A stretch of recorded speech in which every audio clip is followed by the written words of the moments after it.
Wow, what's up? Welcome to ONECRAKNEWS. And let's talk about this for a minute.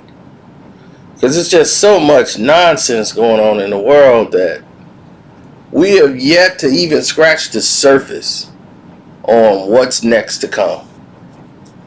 Seriously, we have yet to scratch the surface on what's yet to come or what's out there. You know what I'm saying? We have not even got to a situation where we know what's what are we woke to? Being woke to something and doing something or acting or responding is, those are like two different type of tiers, in my opinion. So, for me, the awareness of being woke and what they're doing now of silencing people and punishing people for actually speaking are two different things. Two different altogether. And some people might be like, well, what do you mean, Cino? Well, let's get to what I mean. George Carlin, that's the picture you're looking at now. Carlin is one of our greatest minds out there. And you look at what he has to say. He was a comedian, but he was also very, very smart and aware with something that's very rare in this world. It's called common sense. And he said political correctness is America's newest form of intolerance, and it is especially pernicious because it comes disguised as tolerance. George Carlin's been dead for about, I want to say 2005, maybe.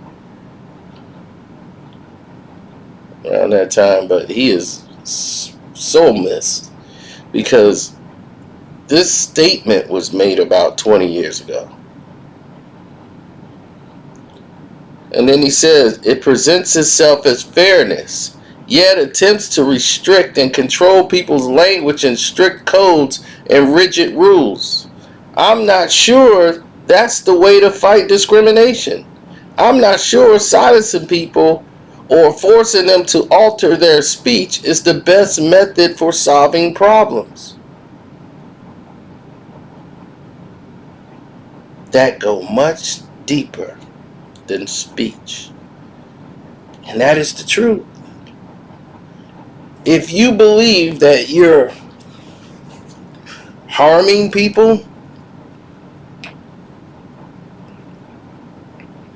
if you believe that someone is a racist person and they've said racist remarks, getting that person to just be quiet does not make it better.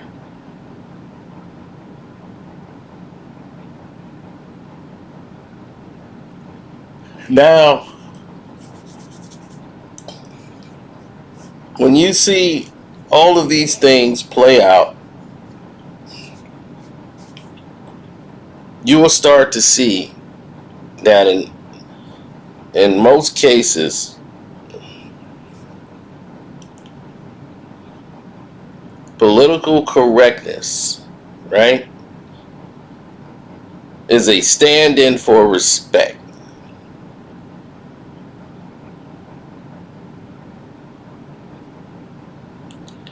Now, they say if you are respectful to other people's cultures, race, ethnicities, and sexual preferences or abilities and experiences, you can use any language you want. The trick is that not all language is respectful.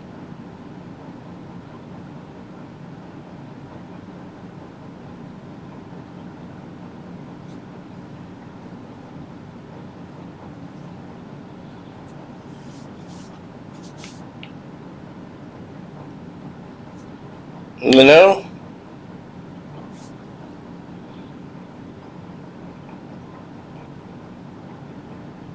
trying to silence people.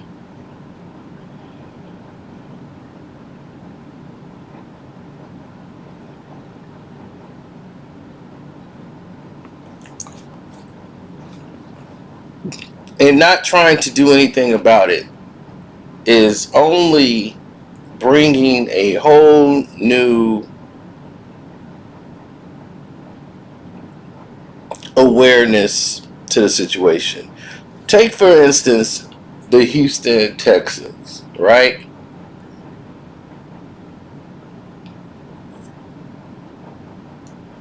The Houston Texans. The Houston Texans come to the forefront. They come back to the table. And they only come to the table because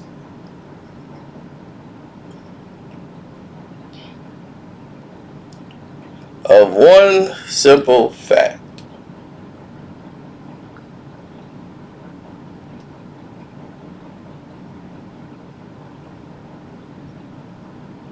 They come back to the table because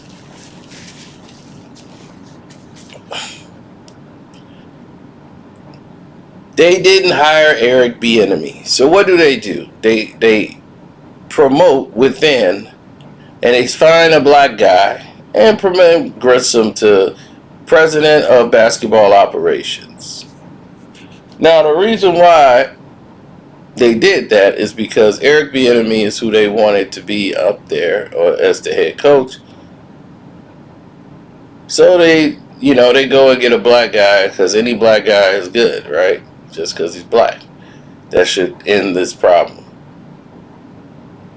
Then they promote within and basically replace what happened in Houston, rather to highlight what happened in Houston and why people were fired for certain reasons.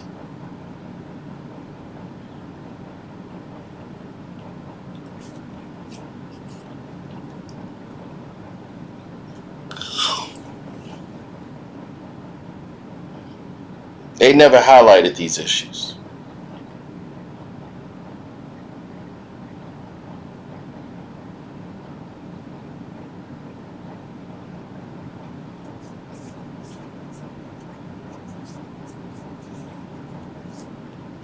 Oh yeah, Carlin.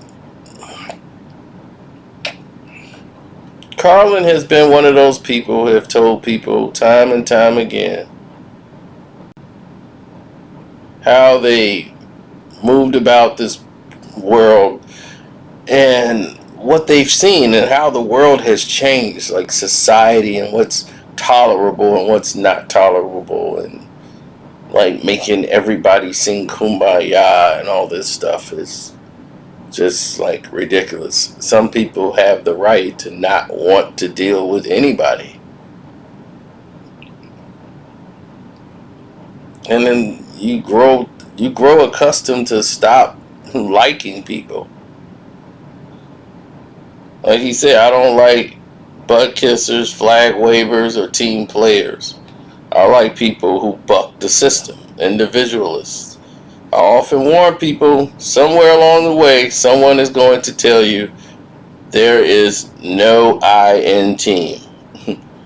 What should what you should tell them is maybe not, but there is an I in independence, individuality, and integrity. There's an I there.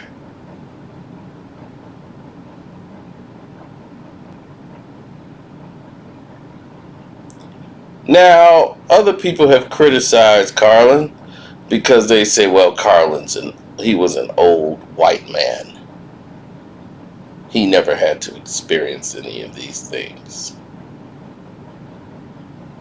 Well, before he was an old white man, he was a young white man who grew up in an area where his family was poor. And because he was a poor white man, rich white men thought that they could beat him up and fight him. and mistreat him and his family.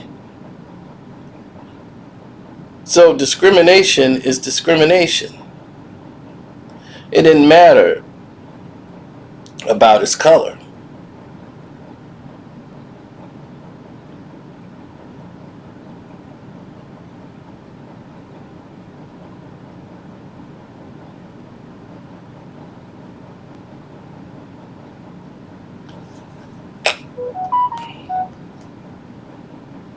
Now,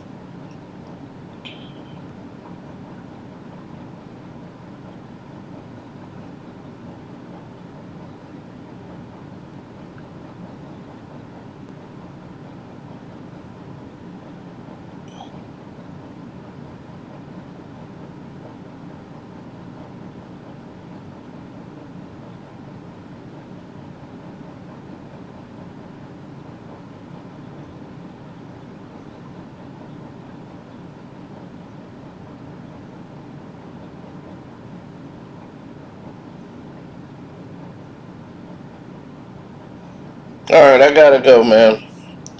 I just got some bad news. Sorry about that.